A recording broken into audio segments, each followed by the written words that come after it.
time, if you would, please. Would you please step outside of your vehicle? We want to sing happy birthday to our pastor. And you know, he doesn't like no kind of recognition, bless his heart. But when you turn 65. Oh, okay. Happy birthday to you. Happy birthday to you. Happy birthday, dear pastor. Happy birthday to you. Thank you all. Thank you. Thank you. I appreciate that. I really do. It's always a blessing.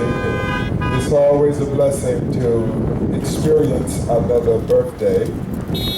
And I just want to say to all of you, to me, this is the day that the Lord has made, and we should rejoice in Him.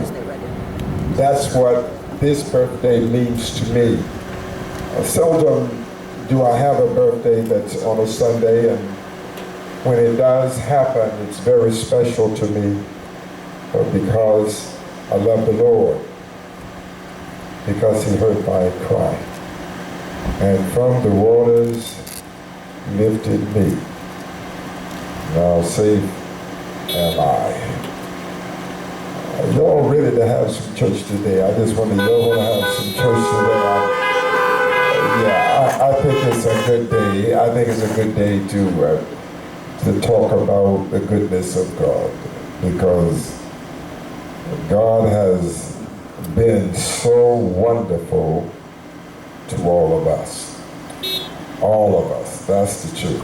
Now, I'm not going to keep you long. I know you all don't like being outside. I know that. Some of you know about being outside in the sun hours after hour after hour. I know y'all know about that. I know a little bit about it myself. So we're not going to challenge your patience, but there is something that I do want to share with you, because I'm concerned about your growth in God. I'm concerned about you understanding what it is to be a Christian. Because I contend that we live in a time when churches are not aware of what it means to be a Christian. I want everybody to know that I'm just going to teach you something. I want to teach you something about being a Christian. And the text is going to be based on St. Mark chapter 9. And I'm going to start reading with verse 22.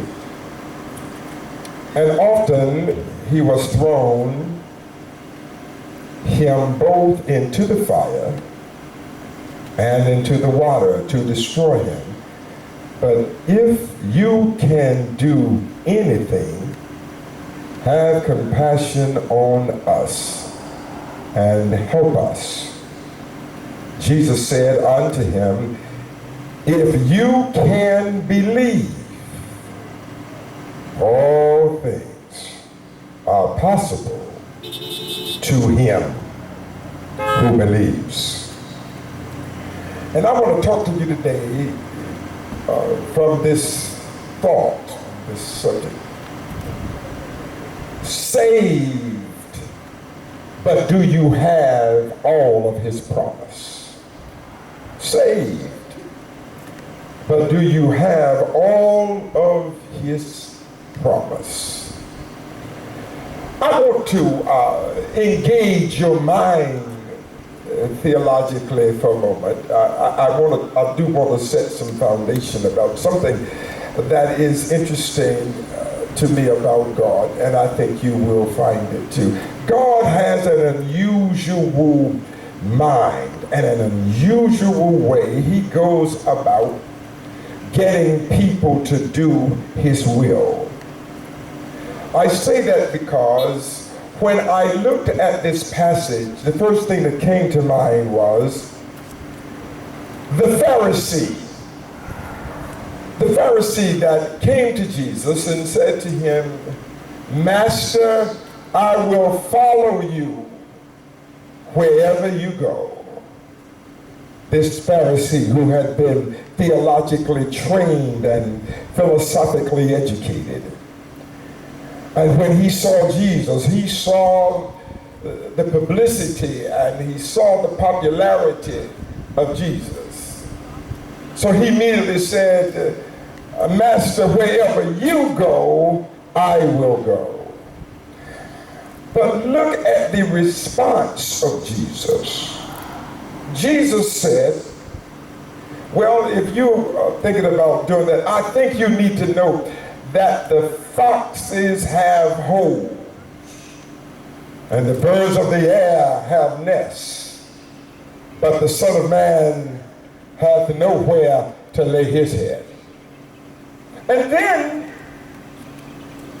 I look at how Jesus treated the man that he asked to come and walk with him in the parable, and the man said, I can't go because I'm going to bury my father.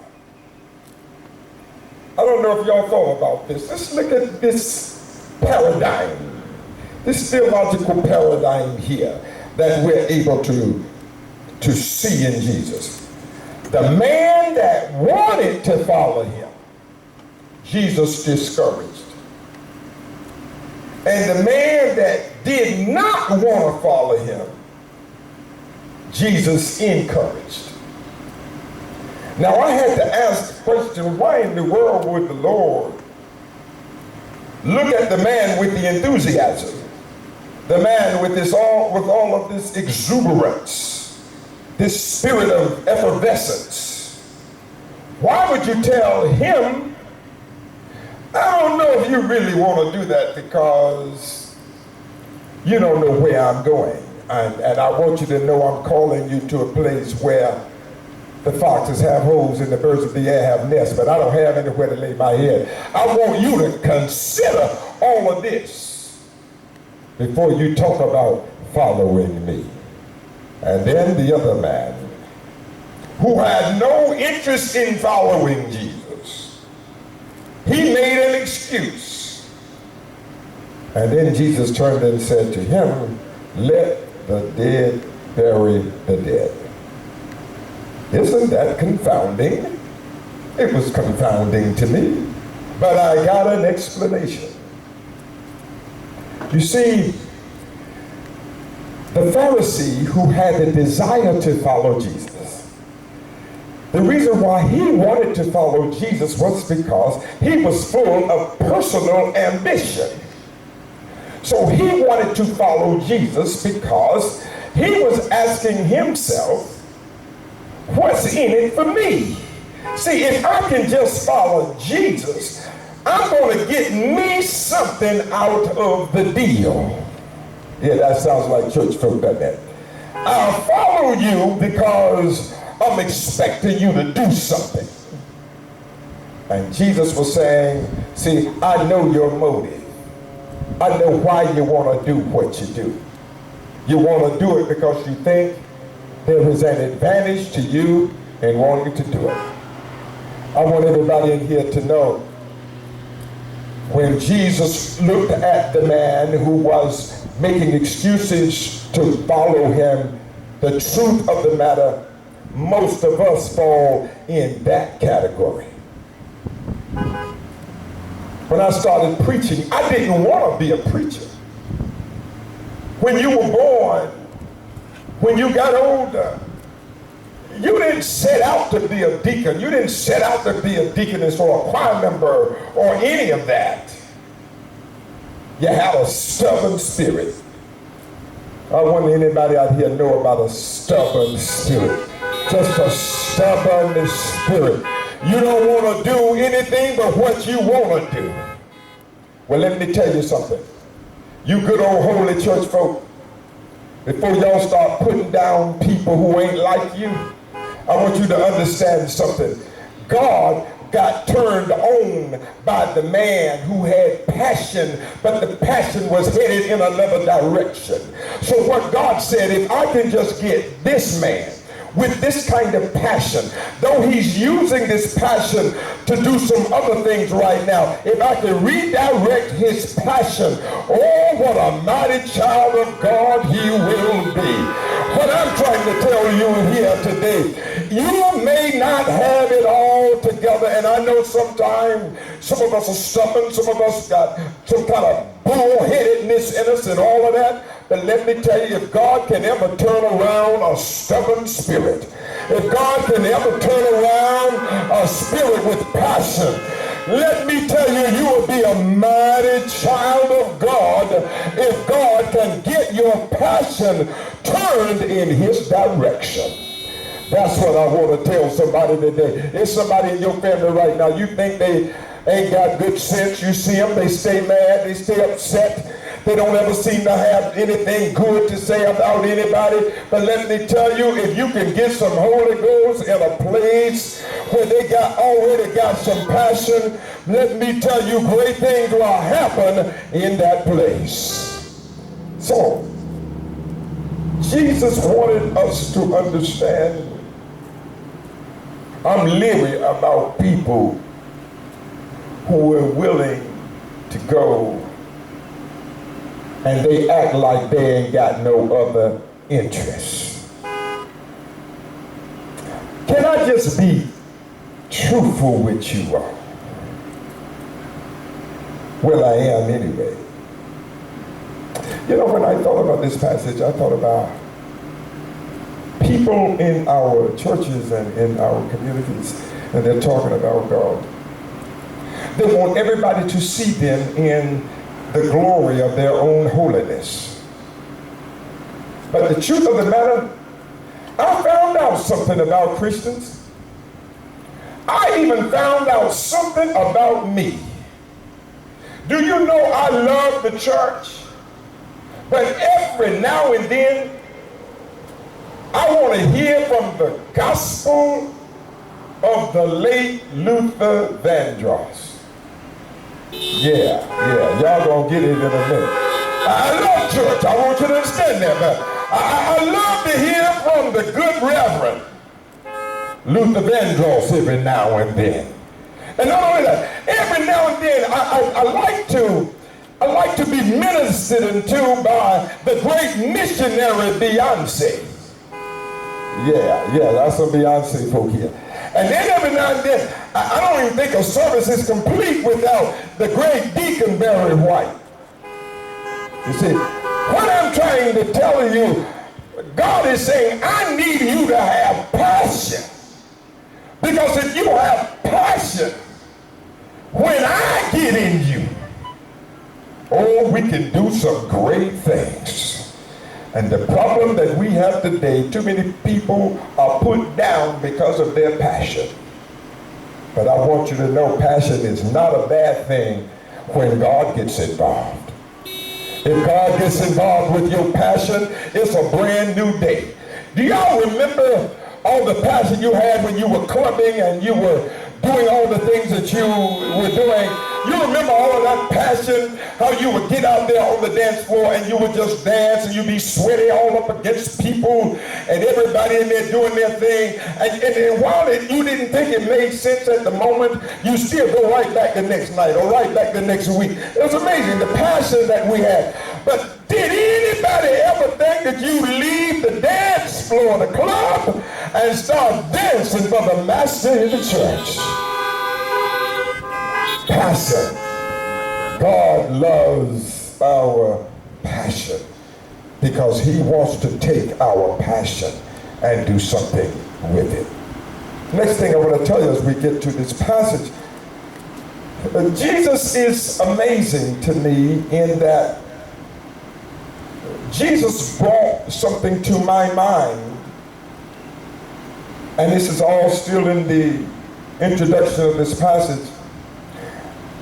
And that is, some people have decided that they are going to live their life situationally.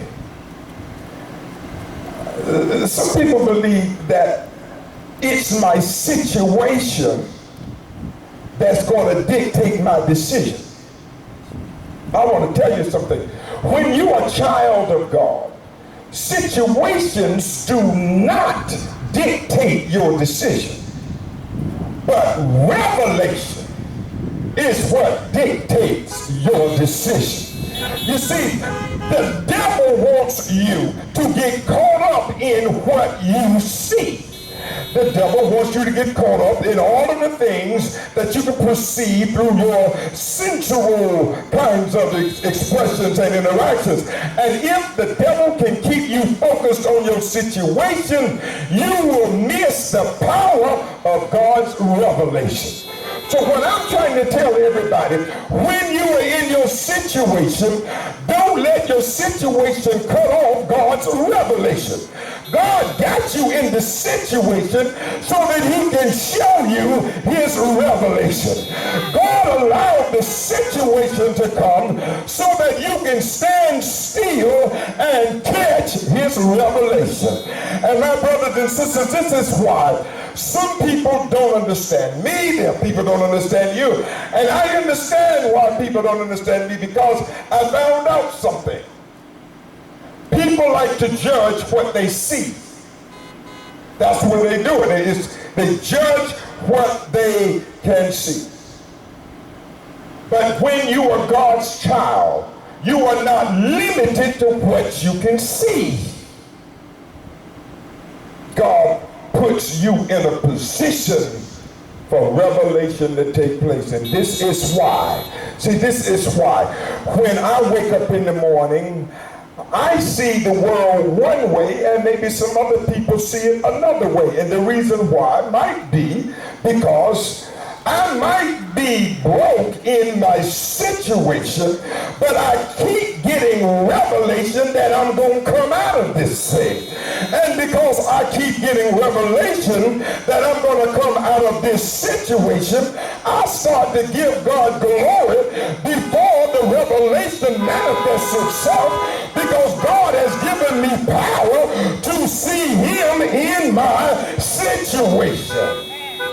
This is where I'm trying to take you. Quit letting situations dictate what you are going to do. Because let me tell you, God will put you in situations so he can talk to you. Yeah, God will put some situations around just so he can minister to your spirit. I don't know who I'm talking to right now, but let me tell you, I had to go through some situations before I could experience God's revelation. I thought when I was in the situation that I was not going to come out of it, but I kept hearing things like, weeping may endure for a night, but joy comes in the morning. Am I talking to somebody here? Have you ever been in a situation and you didn't know how you were going to get out of it, but God kept sending a word to let you know it's going to be all right? Situation is temporary, but it's revelation that's eternal. So I'm asking all of you, don't let your situation rob you of your joy. Tell your situation, I'm in you right now, but I'm coming out. Because revelation has told me that I'm coming out. After we leave this, I'm still in the introduction of this message because there's so much that I'm trying to share with you out of this. The other thing that's interesting is when I look at this passage, it takes me to, how does God relate to me? How does he relate to me? See, I want everybody in here to know, intellectualism will not save you. No, it will not do it. Because you see, God does not deal with us on a fleshly level. So let me first tell all these women, the holy women, and y'all say y'all ain't want no man. And I don't need no man. My boyfriend is Jesus. And he keeps me. That's my boyfriend. Well, let me just help y'all with something. Jesus never planned to be your boyfriend. Because if he was planning to be your boyfriend, he wouldn't have made man. So don't go to Jesus talking about, Jesus, I want you to give me some romance. And Jesus said, well, no, we already took care of that. So don't come to me for that. I don't cross those lines. I got something else on my mind. Jesus says, let me show you how I relate to you. It's not through your intellectual, it's not through an intellectual process. No, it's not that. And it's not through a fleshly process. This is what happens. You hear, say me, I'm up here preaching. You are hearing me preach. And then you see, faith cometh first by hearing. First, you got to hear it. But nothing changes just because you hear it. What changes is when it moves from your mind to your heart. When the word moves from your mind to your heart, that's when change is made in your life. You don't change your life from your head down. You change your life from the inside of your being, which is your heart. Your heart has to change. Lastly, and I'm going to tell you this and we get ready to go. And I ain't even done anything to the text yet, but I'm going to have to do that later. 2 words I'm going to tell you about. I asked you, were you living with the promise? That's the text. That's the subject. You say you're saved, but are you living with the promise? Well, let me tell you what the text says. If you look in verse 22, there is one word they use in 22, and that word is anything. But then in verse 23, there's another word used, and that word is all things. Now let me explore that for just a minute, and then I'm going to take my seat and we can go on. Now notice now, anything is indefinite. Anything has no real location, description, or definition. But Jesus said all things. The man in the text of 22 said, Master, if you can do anything. But then Jesus turns around and said, but if you just believe, you can get all things. I wonder, is there anybody here today looking for your all things? You see, too many years we've been dealing with anything. But I'm here to claim today that I'm tired of anything. I want all things, because the Bible says that's what I can have. How do I get all things? I'm going to tell you that, and I'm finished. I really am. How do we get it? I want everybody to know. There is a thing in the church and in our world that is called theological cognition, or theological cognitive recognition, which has to do with how do you understand God? What is your awareness of God? All right, I want everybody to know, we all read the same Bible. We live in the same world. We are exposed to the same teaching. We hear the same songs. But have you ever noticed, how is it that everybody can hear the same thing, but some people have a greater faith than others? Is there a witness here? Do you know that there are people that got big faith, and then there are those that have small faith? Well, let me tell you how you get it. I found out that everybody in here can have the size God that they want to have. You see, I ain't got no better sense but to believe there is nothing God cannot do. That's what I believe. I don't care how it looks. I don't care what I don't have. I am convinced that God can do anything. He doesn't need permission. He doesn't need items. He does not need support. God can do it all by himself. And I want to tell you, everybody out here got a size faith.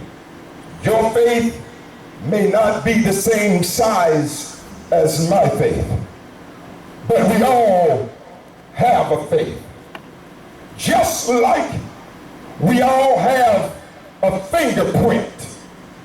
And the reason why some people have to go to other people for prayer is because everybody has their own unique faith and fingerprint. Now, if the lock on a door will open for certain fingerprints, but won't open for other fingerprints, it is because the other fingerprint has not been given permission to use that fingerprint to unlock that door. Yeah, that's it. And what I'm trying to tell you, this is why you can't always get the door open that you need. And you need somebody else because your fingerprint is not in the database that will recognize you when you put your finger on the lock. And what I'm trying to tell you, my brothers and sisters, I'm glad I got my own unique fingerprint. And when I get in trouble, I want God to have me a faith big enough where my fingerprint can land on the lock and the lock will be open.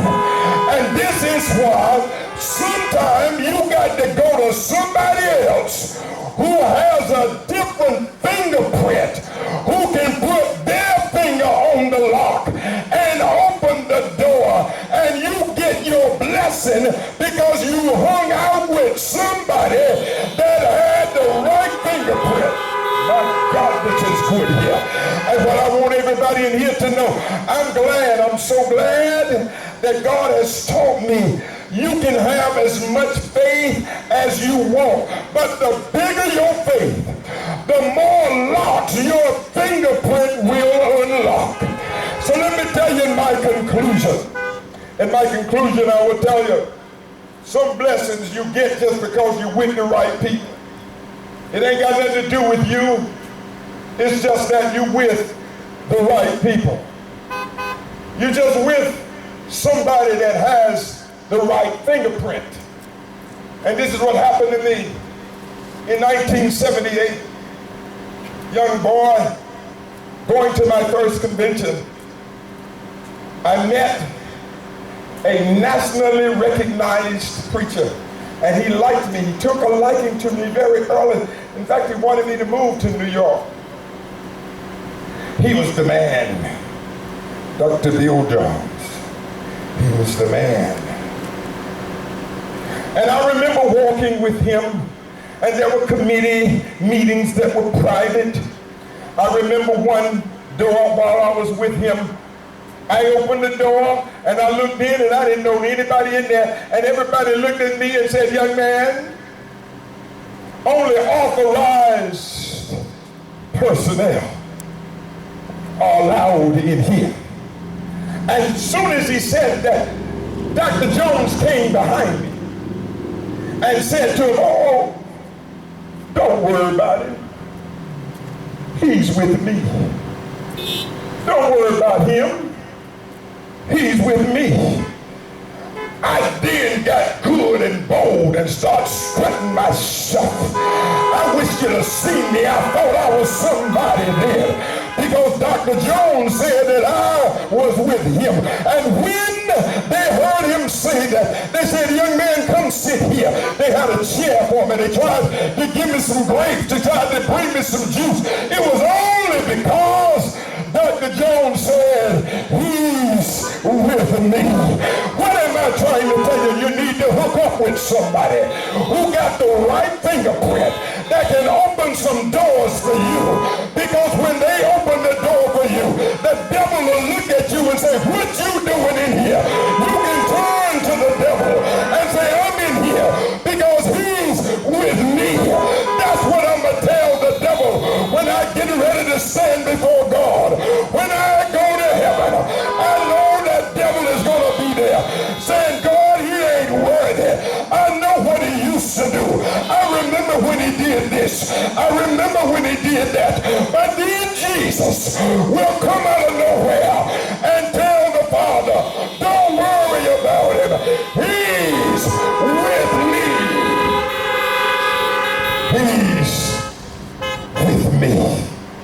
That's where you ought to be right now. You ought to let somebody know, if I ain't with the right person, I need to find somebody that got the right fingerprints. Because we are blessed by who we hang with. So my brothers and my sisters, and I'm finished, don't run with people that can't open doors. Get with that group that can open some doors. They got the right fingerprint. Because just like you are blessed by the company you keep, you are also cursed by the company you keep. Give God praise now. We're finished. Give God praise. Thank God. Thank God. Oh my goodness, I said I wasn't going to do all that today, but y'all know about me now. Stuff just happened and I can't help it. All right. I think we're about finished. Look, Wednesday, we want you to check in, 6 o'clock. We will have our Bible study. It'll be online. Y'all can catch it. Facebook. Y'all can catch it. I'm going to be doing the part 2 of what we did last week. There's so much in that you really need to have, because it will bless your life. And I think that's about all. We will go into church as soon as we can go into church. That's the only answer I can give you. We'll be able to go in when we go in. But until that time, I'm asking all of you to let's remember what we have to do. This is still our church. And we still have to take care of our church. Very important. Still got to take care of our church.